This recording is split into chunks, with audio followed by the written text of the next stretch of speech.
Questions को देखेंगे।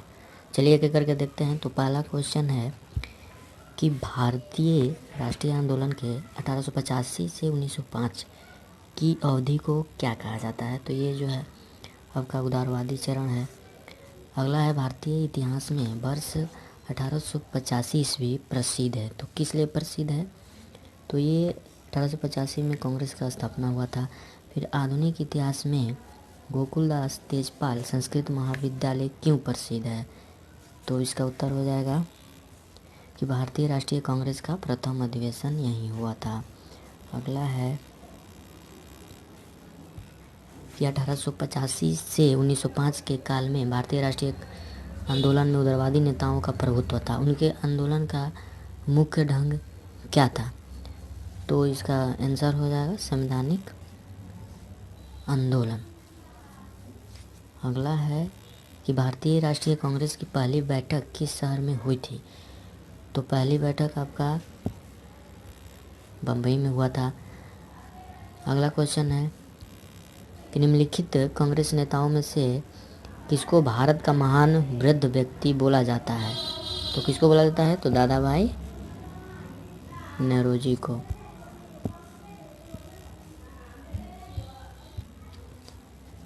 अगला है कि किस गवर्नर जनरल के कार्यकाल के दौरान भारतीय राष्ट्रीय कांग्रेस बना या स्थापना हुआ। तो ये कौन था। तो ये था लॉर्ड डफरिन। अगला क्वेश्चन है कि भारतीय विश्वविद्यालय अधिनियम 1904 किस वायसराय के काल में आया था। तो किस वायसराय काल में। तो ये विश्वविद्यालय अधिनियम आया था आपको लॉर्ड कर्जन के काल में। अगला क्वेश्चन है कि भारतीय सिविल सेवा यानी कि ICS में चुने गए पहले भारतीय का नाम क्या था। तो ये कौन थे। सत्येंद्र नाथ टैगोर थे। अगला है कि इंडियन नेशनल कांग्रेस के संस्थापक कौन थे। तो इसके संस्थापक कौन थे। एओ ह्यूम यानी कि एलन ऑक्टेवियन ह्यूम। अगला क्वेश्चन है कि हर्मिट ऑफ शिमला किसे कहा जाता है। हर्मिट ऑफ शिमला किसे कहा जाता है। तो ये एओ ह्यूम को बोला जाता है। अगला क्वेश्चन है कि वह कौन सा प्रथम भारतीय था जो ब्रिटिश संसद के लिए निर्वाचित हुआ था। तो ब्रिटिश संसद के लिए कौन निर्वाचित हुआ था। दादा भाई नौरोजी। अगला क्वेश्चन है कि a nation in the making नामक पुस्तक किसने लिखी। A nation in the making. तो इसका आंसर हो जाएगा सुरेंद्र नाथ बनर्जी ने लिखा था a nation in the making. अगला है कि भारतीय राष्ट्रीय कांग्रेस का प्रथम अधिवेशन लगभग आखिरी समय पर पूना से बम्बई स्थानांतरित किया गया था। तो क्यों किया गया था। तो पूना में हैजा फैल गया था। इसी कारण से कांग्रेस के प्रथम अधिवेशन को पूना से बम्बई बदलने पर विवश होना पड़ा था। तो इसका डी हो जाएगा इसका आंसर। अगला है कि निम्नलिखित कथनों पर विचार करना है। दादा भाई नौरोजी के बारे में बोल रहा है। तो 3 बार राष्ट्रीय कांग्रेस के अध्यक्ष चुने गए थे। बिल्कुल सही है। Poverty and un British rule in India इन्हीं की पुस्तक है। नेशनल सोशल कॉन्फ्रेंस के सब नहीं, ये तो इनका नहीं है। तो 1 और 2 सही हो जाएगा। अगला क्वेश्चन है कि 19वीं सदी के अंतिम चतुर्थांश में वह कौन सा तत्व था जिसने भारत में एक समान राष्ट्रीय दृष्टिकोण के उत्थान में एक महत्वपूर्ण भूमिका निभाई थी। तो ये देश का प्रशासनिक एवं आर्थिक एकीकरण था, पाश्चात्य विचार एवं शिक्षा था, प्रेस एवं साहित्य की भूमिका एवं भारतीय अतीत का पुनर्वेक्षण था। तो सही है, भारतीय राष्ट्रीय कांग्रेस को बोल रहा है। अगला है कि 1885 ईस्वी में भारतीय राष्ट्रीय कांग्रेस की स्थापना के पीछे कुछ तत्कालिक कारण थे। निम्नलिखित में से कौन सा कारण उसमें शामिल नहीं था। तो इसका आंसर हो जाएगा 1870 से 80 का द्वितीय आंग्ल अफगान युद्ध। 17 का आंसर ये हो जाएगा। अगला क्वेश्चन है कि किस ब्रिटिश वायसराय ने 1880 के दशक के प्रारंभ में विदेशी शासन के विरुद्ध भारतीय असंतोष को बढ़ाने में महत्वपूर्ण भूमिका निभाई थी। तो कौन था। तो आपका था लॉर्ड लिटन। लिटन का बहुत ज़्यादा योगदान था इसमें।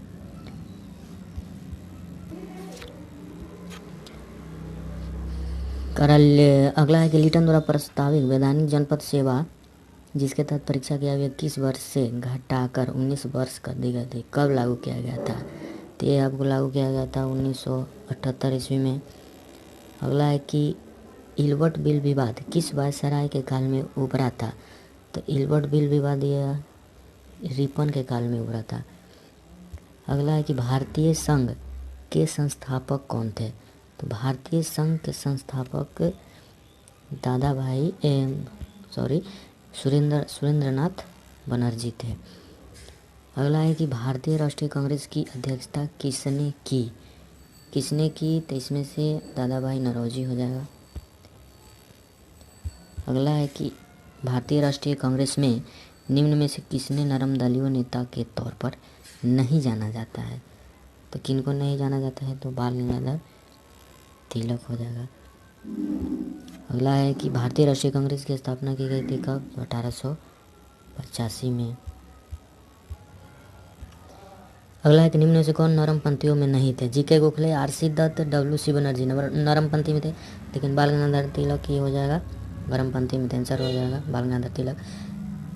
अगला है कि भारतीय राष्ट्रीय कांग्रेस के संस्थापक कौन थे? तो संस्थापक बोल रहा है कौन थे? तो इसका असैनिक सेवक हो जाएगा आंसर, असैनिक सेवक। अधिकतर नरमपंथी नेता थे, तो अधिकतर नरमपंथी जो थे ना शहर से बिलोंग करते थे, तो हो जाएगा शहरी क्षेत्र से। अगला क्वेश्चन है कि 1905 में बंगाल विभाजन किस वायसराय ने किया था? बंगाल का विभाजन कर्जन, तो लॉर्ड कर्जन ने कराया था। अगला क्वेश्चन है कि निम्नलिखित में से उनके संगठन के आधार पर क्रमवार सजाइए।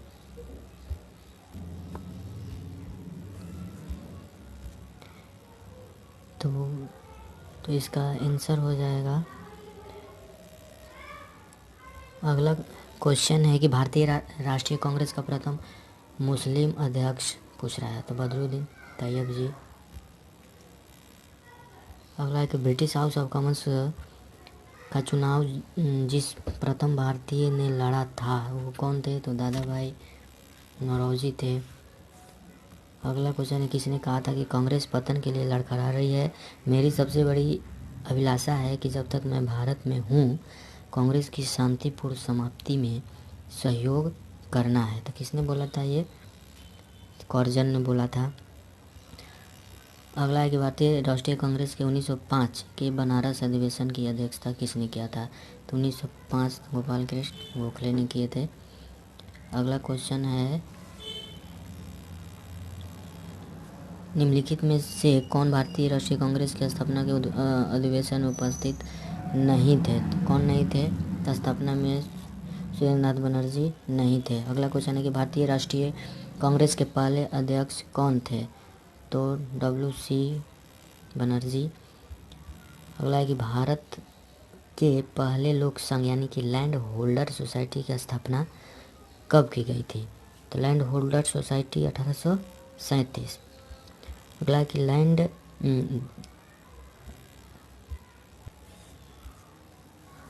लैंड होल्डर सोसाइटी की स्थापना किसके कल्याण के लिए की गई थी? तो जमींदारों के कल्याण के लिए किया गया था। अगला है कि दादा भाई नौरोजी ने 1866 में इस ईस्ट इंडिया एसोसिएशन की स्थापना कहाँ की? तो लंदन में किए थे। अगला है कि 1870 ईस्वी में पूना सार्वजनिक सभा की स्थापना किसने किया था? 1870 पूना सार्वजनिक सभा इसकी स्थापना महादेव गोविंद रनाडे। अगला इस पे विचार करना है कि भारतीय राष्ट्रीय कांग्रेस का प्रथम अधिवेशन कलकत्ता में हुआ था। कौन सा इसमें से सही है? चुनना है इसमें से। तो कांग्रेस में नहीं होता पहला, तो मुंबई में हुआ था।